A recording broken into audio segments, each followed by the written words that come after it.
Hi everyone, it's been a few weeks since I've last posted a video, and in this video today I want to just give you an update on the future of this YouTube channel and also share some questions I've received from some subscribers about these topics. So quite a bit to share in this video today, and basically over the last month I have visited Mashatu Game Reserve in Botswana to visit a new underground hide which was magnificent. I've got a video coming up about that next week. But I'm actually moving house at the moment, so I've had no time to record any videos or do any photography of any sort. I'm actually moving from Johannesburg, where I live now, to a town called Hoedspruit, which is on the border of the Kruger National Park.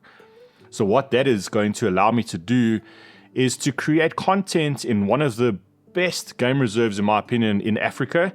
And my goal for this YouTube channel is to become I don't want to use the term best, but one of the go-to channels for African wildlife photography.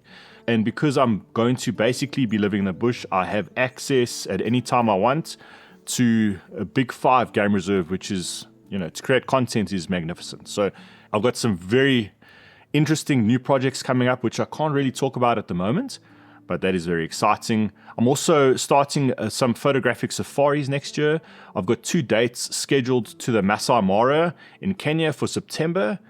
There's a link in the description below if you want to check out that information. And I've got some new courses coming out next year, which I'm super excited about. But let's jump into some questions I've had from some subscribers. This one, when is the best time to crop? Before editing a picture or after? I tend to believe that crop at the end, it gives the opportunity to use parts of the image in the editing process. Am I wrong?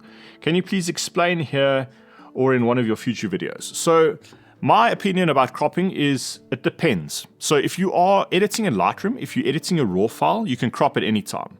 If you are editing in Photoshop and you're saving a TIFF or a JPEG file, I would leave cropping until the very end. And what I would actually then do is bring the image back into Lightroom, the TIFF file or the JPEG file, and then apply a crop in Lightroom. Basically, in Lightroom, you're not actually cropping the data off your image, you're just applying a virtual crop on the image. So with a RAW file, you can crop at any time, but also it depends. Because if you are applying local adjustments, so let's say you're applying a radial gradient to the edge of the frame or a vignette or whatever the case is, it actually depends on what you're dealing with. So if you have a full frame and you're not cropping and you're applying darkening effects to the edge of the frame, if you apply a crop later on, you're actually getting rid of stuff that you've done to the edge of the frame and you're changing the image. So I would say if you are going to add a lot of adjustments to the edge of the frame, darkening certain parts of the image, I would crop the image first and then apply those effects to the, to the frame that you actually want to deal with. But having said that, if you are adjusting a RAW file in Lightroom, you're not getting rid of any data, you can change a crop at any time. Okay, the second question, filling the frame, how do you determine how much of the subject to include? Because I'm unsure, I seldom cut off parts of the body. I think when you are taking the photograph, be very mindful of your subject. So if you're shooting a bird, it might flap its wings, so you definitely need to leave space there. So I wouldn't go so much as to isolate just the body of the bird. Now I've got some images open here in Lightroom just to show you an example. I've got this image of a hyena and I would consider this almost filling the frame because I want to leave space around the subject to enhance the crop and the composition. But also if the animal would jump up or it would start running, I want to leave space for the animal to move into. So this is about as full frame as I would go with a full body of an animal.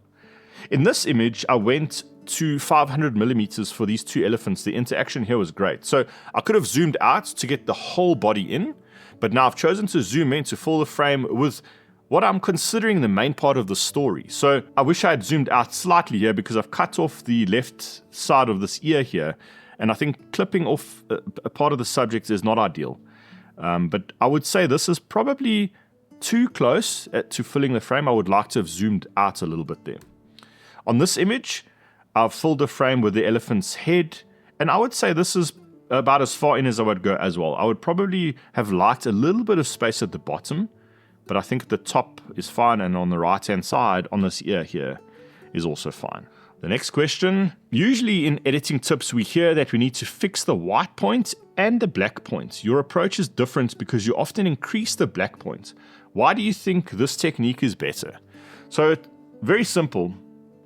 In nature, I don't encounter a physical black point in nature. When you're looking at something at a distance, there's never a pure black part of the scene that you're actually looking at. So, in my opinion, and again, this is very subjective, I don't encounter a black point in nature, so I like to represent that in my images. And also, having said that, a lot of the time, just softening the blacks gives a really nice aesthetic to the image. So let's take this image of this lion cub here. If I were to add in some very dark blacks, for example, let's drop these blacks. I feel like I'm losing a little bit of that tenderness in the moment, if that makes sense. So just by flattening out those blacks, increasing the blacks, I've now softened the dark part of the histogram and raised the blacks up to a bit of more of a gray. So that example, it's more about enhancing the mood or the tenderness of that moment. This image, I've got some very dark blacks because I wanted to bring out the contrast, and basically this was a very dark scene, and the very, very first bit of light was side lighting this lion, and the background was actually in shadow. So I've chosen deliberately to go a bit more black with the black point, just to increase that contrast. Again, this image, if you look at the background, we've got some dark subjects there. Those are wildebeest. Got these 4 cheetahs in the foreground. Now you can see my black point is very high here. And if I were to drop that black point here, you would see those animals in the distance become very black. But because they're very far away, I don't want it to be black. I want it to be softened. You know, there's a lot of particulate air between myself and the subject. So I want to enhance that by raising that black point. So this is the original raw file. You can see those wildebeest in the back are quite dark, but through editing I want to give the perspective or the perception of them being a bit further away. And what you can actually use is when you locally adjusting an image, what you can do is add some positive blacks to everything in the background. So you can bring black into your immediate foreground. So for this image, I could bring in a radial gradient at the bottom. I could drop the black points because those details closer to me are going to appear more black. And then the details further away, like those wildebeest, for example, would be a lot softer. Let's have a look at the next question. I have a Z8 and I use Lightroom for editing. Is DxO better than Lightroom? And there was a follow-up reply to that saying, is DxO Photolab 8 better than Lightroom? Now, I haven't used DxO Photolab 8. I've only used Lightroom. I do use DxO Pure Raw 4 to denoise my images and to sharpen them up a little bit. But in terms of, is Lightroom better than another editing software? I think personally nowadays, I think you can't go wrong with anything on the market these days. I think it comes down to personal preference. I think at the end of the day, all of these platforms are going to give you a really good result. There's no bad editing software anymore. The bad editing software has now been discontinued for, whatever was brought out has now disappeared. So in terms of, is Lightroom better or is DxO better or is On1 better?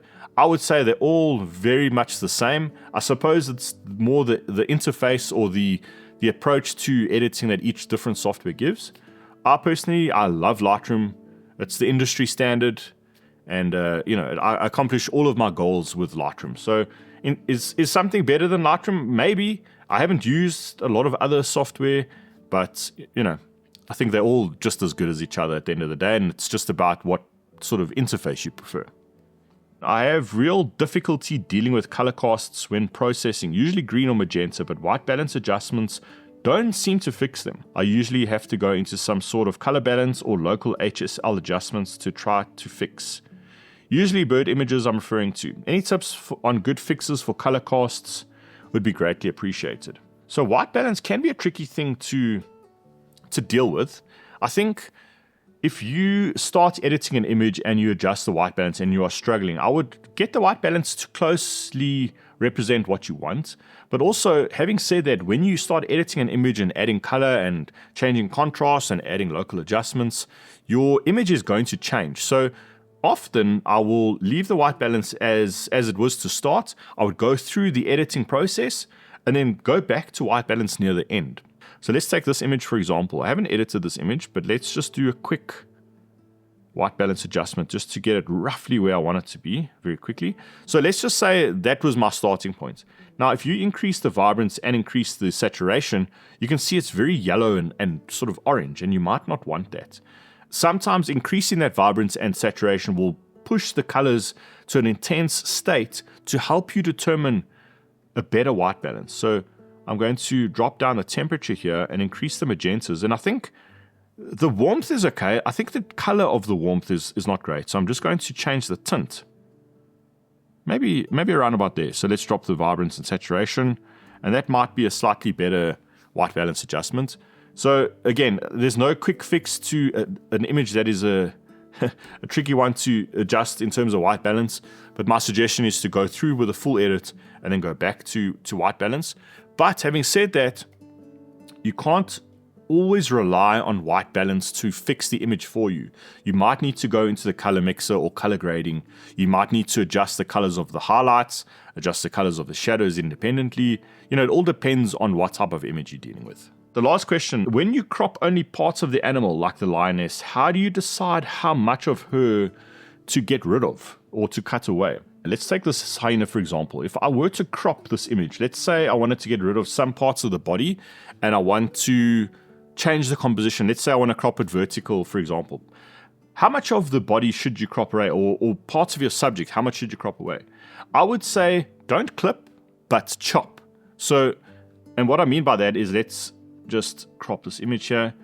I wouldn't crop it like that because it looks unfinished. The animal is just slightly clipped away. But if I were to chop the animal like that, and let's say crop it vertically like that, I would say that's a good portion of the animal to crop. So don't clip, but chop. So let's say I want to isolate even more. I would maybe get rid of half the body and keep that in there. Crop it like that. Also, pay attention to the edge of the frame. This foot here and this head here. I would say that's a well-balanced crop there. But if I were to crop it close to the head, it looks unbalanced there because the space at the bottom isn't really equal to the space at the top. I would perhaps crop it like that, maybe give it a bit of space on the right. And then you can see I'm chopping the body in half there. I'm not clipping away the body, I'm chopping that body. So I think as a general rule of thumb, chop away, I don't know, 25-30% of the part of the body or the part of the subject that you want to get rid of. Don't clip away a small amount, chop a big amount. But if you want to learn more about cropping in wildlife photography, check out this video next, where I dive into deeper detail for cropping in Lightroom.